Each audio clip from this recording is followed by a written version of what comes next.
Coming up on KRIS 6 News, it was a hero's welcome in the Coastal Bend today. Neighborhood News reporter Ana Conejo has this story from Rockport, where a fallen soldier returned home this afternoon.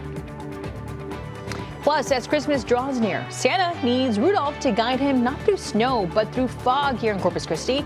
Neighborhood News reporter Michaela Chavez has tips to guide your sleigh through fog-filled roads.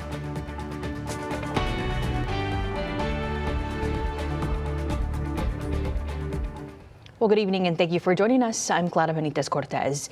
For years, homelessness has been a growing issue in Corpus Christi's north side, and local business owners are feeling the effects. City data shows District 1 has the most vacant properties in the city, and business owners say that the lack of stability often shows up in day-to-day ways like dine and dash incidents. Neighborhood News reporter Jada Jenkins spoke with the owners of Frank's Spaghetti House about the issue. He ate his meal and then he was ready to walk out, and we caught him. We brought him to the back so that way we can see, like, hey, can you work through it and do something? And he ran through the back door, and so we had to call the cops on. Alvarez says she's been watching closely as the city works on a nearly $270,000 grant aimed at expanding homelessness services on the north side.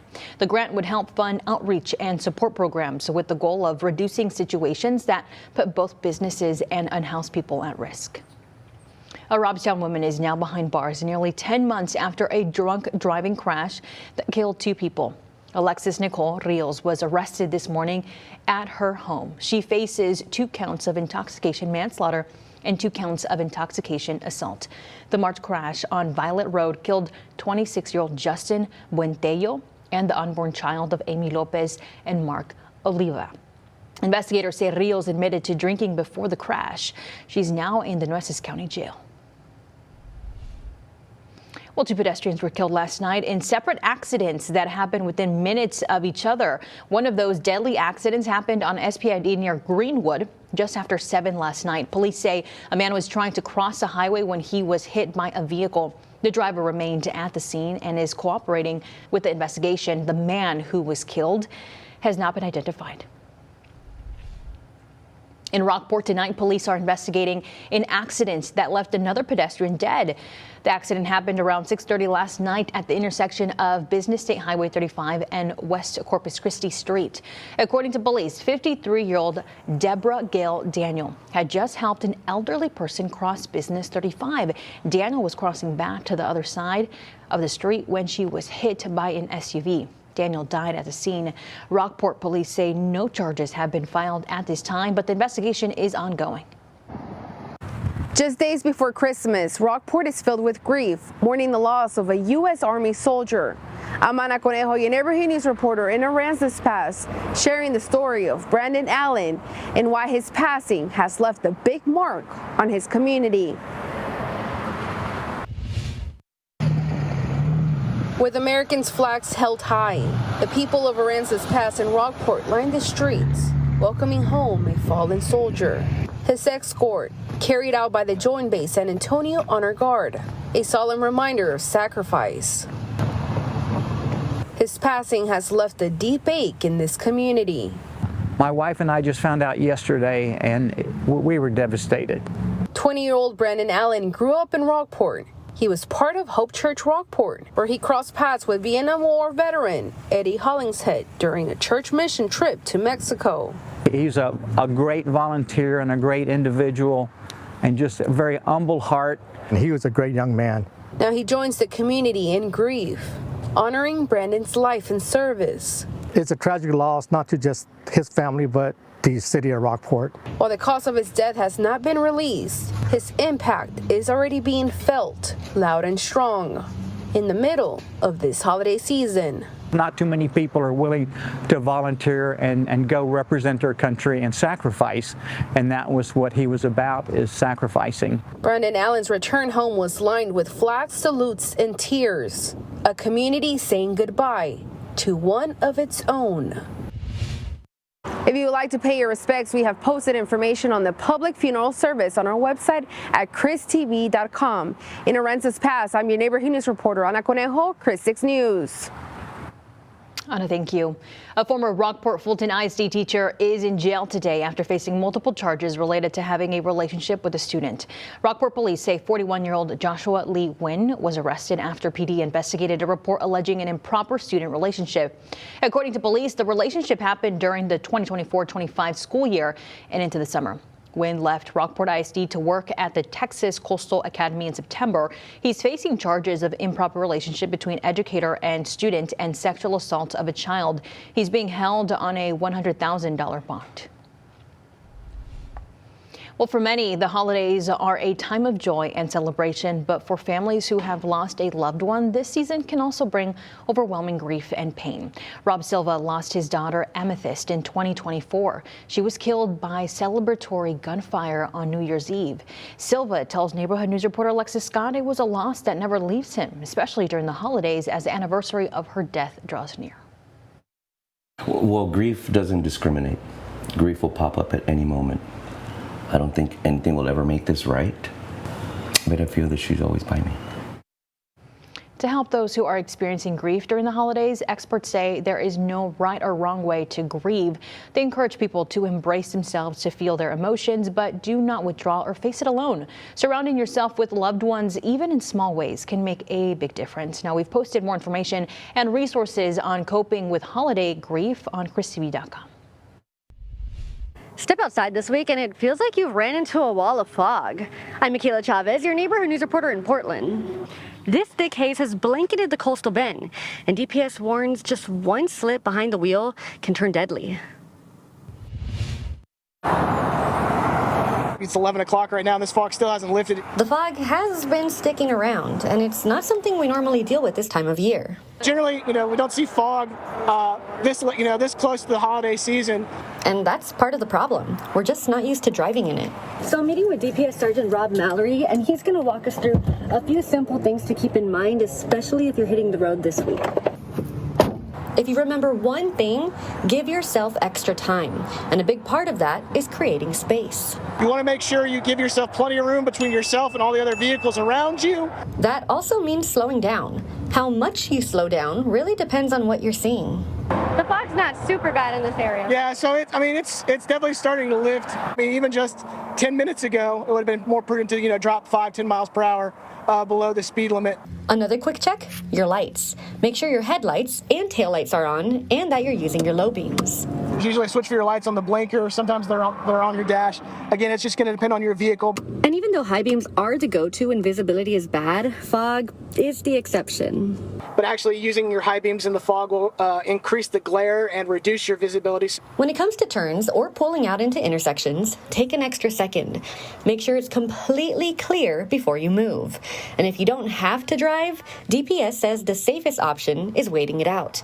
Because in conditions like this, you never know what's going to pop up. Out in the rural areas, early in the morning, late in the evening, there's wildlife that may be crossing the roadway as well. And with a lot of people hitting the road for the holidays, Mallory says there's one last thing he doesn't want anyone forgetting.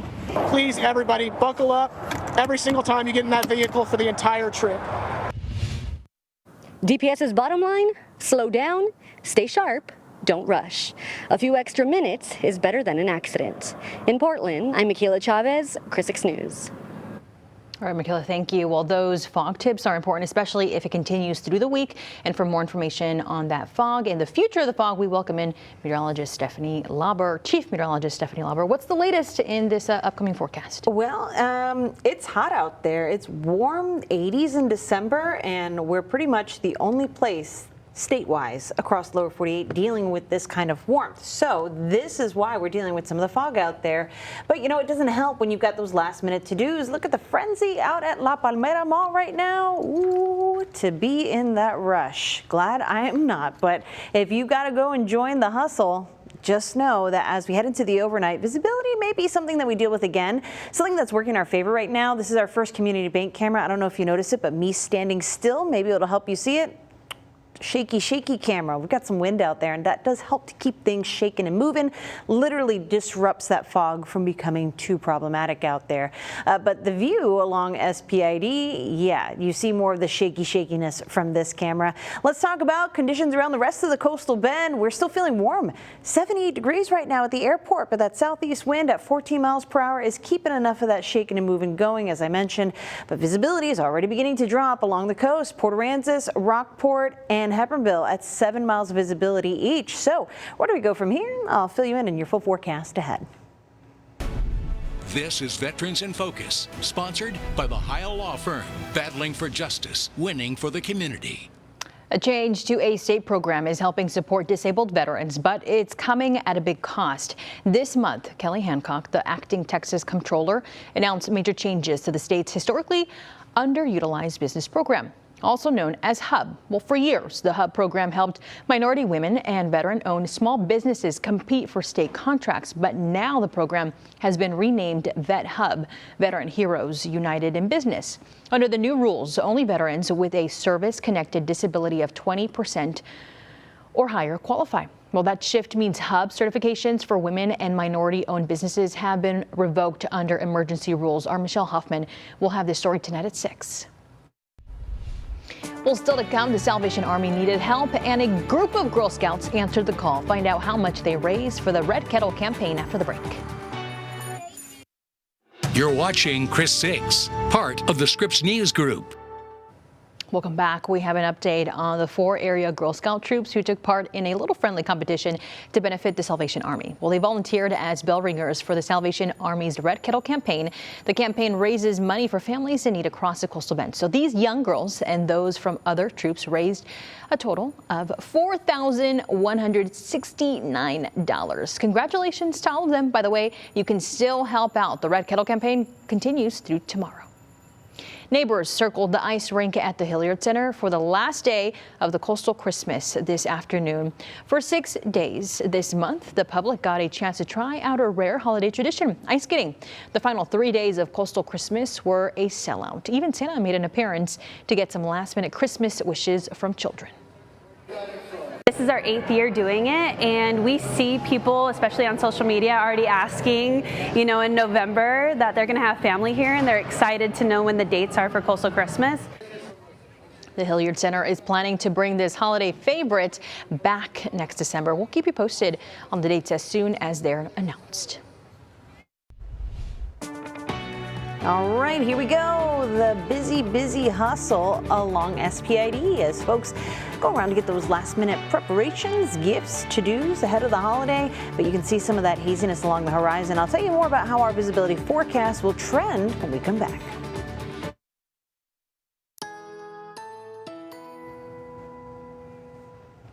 All right, here's the view outside a beautiful golden hour. It's looking pretty pleasant out there, and you know what? If you're feeling a little bit of a breeze, that's sure helping a whole lot. When I say help, I know that the haziness we're kind of seeing around the horizon is more of a universal thing. That is the atmosphere's best chance at fog right now because we've got some wind around. The view from the First Community Bank camera here on top the USS Lexington has shown some of that wind with the shaky nature of the forecast. But yeah, a beautiful day nonetheless, especially if you like it hot. So let's talk about what's going on in your neighborhood. Temperatures are feeling pretty good, especially if you are closer to the coast where we got a little bit of a cool down, lower 70s, feeling all right. That's where we have the worst visibility right now, though, getting down to about 7 miles. So overall, not terrible, but not that perfect A. Inland neighborhoods still holding on to 81 and freer.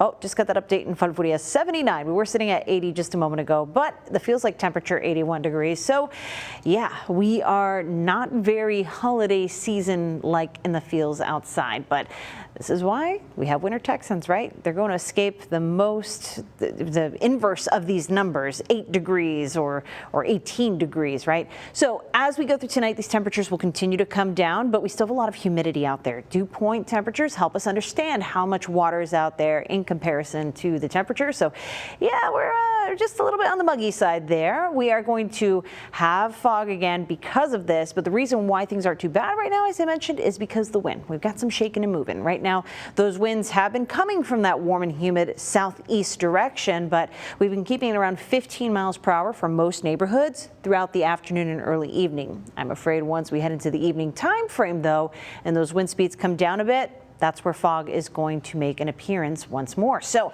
a reminder for these tips to help you drive when we have some fog.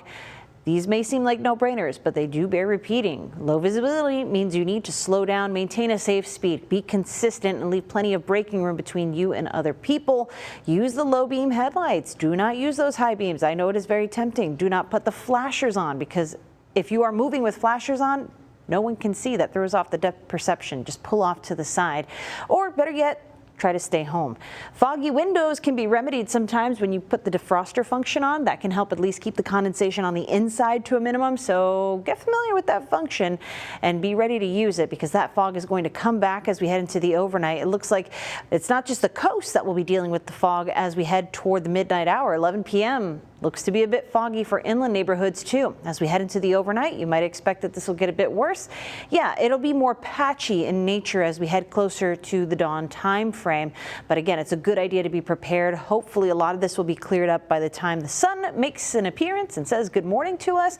When temperatures are back on the rise, that helps the fog dissipate too. So this could work in our favor. We don't have any advisories on deck just yet, but it's a good idea to be prepared and keep it in mind. Didn't see much for showers today, and doesn't seem like Christmas Eve will lend much hope to that either. It looks like we're just going to be dealing with some fogginess and humidity over the next couple of days, but that's better for Santa and the crew. As we head on into your Christmas forecast, we're not anticipating rainfall until about the weekend, so it'll just be a warm one for us here in the Coastal Bend. I'll show you a preview of that forecast and your 7-day forecast in just a few. A small Mexican Navy plane transporting a young medical patient and 7 others crashed Monday near Galveston, killing at least 5 people and setting off a search in the waters along the Texas coast. Now, Mexico's Navy said that 4 of the people aboard were Navy officers and 4 were civilians, including a child. Now, 2 of the passengers were from a nonprofit organization that provides aid to Mexican children with severe burns, including transport to a Galveston hospital. The cause of the crash is under investigation. The Trump administration is challenging strict gun laws in one of the country's major cities.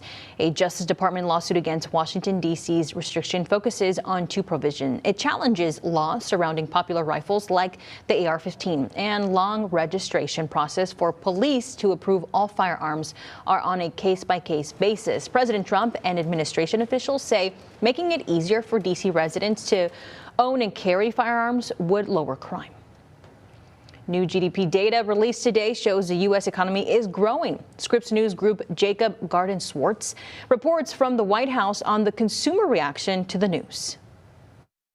The U.S. economy is surging in the third quarter, according to new federal data, even as more Americans say they're anxious about prices and the future of the economy. U.S. GDP grew 4.3% in the third quarter, according to new federal data out Tuesday, its fastest expansion in 2 years. The growth mainly driven by an increase in consumer spending. It's a fantastic report, 4.3%. It's just about as good as GDP numbers get. President Trump crediting tariffs for the latest economic numbers and saying they will only get better, but his claim of no inflation is inaccurate. We are seeing kind of this stubbornly persistent higher levels of inflation. Core inflation rose to 2.9% in the third quarter compared to a year ago. I think one of the big takeaways from the data that we've gotten over the last few weeks is that there's clearly a lot of kind of just tension in the economy, where we're seeing a lot of numbers that appear to be pulling in different directions. Economics professor Abby Hall says any one piece of data won't tell the full story of the economy, a sign that, despite the strong GDP figures, Americans are still largely sour on the overall economy. People are not feeling confident in their current economic situation. A survey from the Conference Board found consumer confidence fell nearly 4 points in December, to the lowest level since President Trump first rolled out tariffs in April. While we might have a stronger than expected GDP, when we start looking at that in terms of things like consumer sentiment, prices, affordability, and so on, we get to a much less kind of rosy picture of the economy. And I think if I had to summarize it in one word, it would be conflicted. Jacob Garden-Swartz, Scripps News Group, the White House. It's one of the biggest jackpots in lottery history, and it all goes down on Christmas Eve. Stick around. Your Powerball report is after the break. You're watching Chris 6, part of the Scripps News Group. Well, if you believe in Christmas miracles, listen up, because the Powerball is back with prizes bigger and better for all those on Christmas Eve. Well, since nobody won last night's $1.6 billion Powerball jackpot, Wednesday's Christmas Eve jackpot will be worth an eye-popping $1.7 billion. Santa may not be able to slide down the chimney with that jumbo jackpot in his sack, but the prizes now ranks the 4th largest Powerball jackpot ever and one of the biggest in U.S. lottery history. So good luck, everybody. And I know our producer, Jose, for the 6 o'clock probably has his ticket too. So. Yeah, you know, it's the dedication. Even when my dad was sick and I was like, hey, do you need me to go get you like a ticket? He was like, no, what's today? It's Wednesday. Mis numeritos. Yeah, I know. It's a tradition, right? Yeah. Good luck to everybody. As far as luck for getting cooler temperatures, you're going to have to wait for next week. But at least we have this beautiful warm view from the CCAC camera out at Snoopy's. Let's talk about your ugly sweater forecast. Not really sweater weather, but at least if we can show you what that looks like, it's going to be a forecast where if you'll be sweating, sweater or otherwise. 65 for the morning low temperature, and our afternoon high temperature on Christmas Day, 83 degrees. Yikes. Here's a look at that 7-day forecast. We're going to keep it warm all the way up through the weekend. That's when a cold front gets here, and then we'll have some cooler weather for the final week of 2025. Alrighty, you said Santa's going to come in his chanclas. Yes, and shorts. Yes. All right, everybody, thank you so much for watching Chris 6 News at 5. We'll see you here at 6 o'clock. Bye.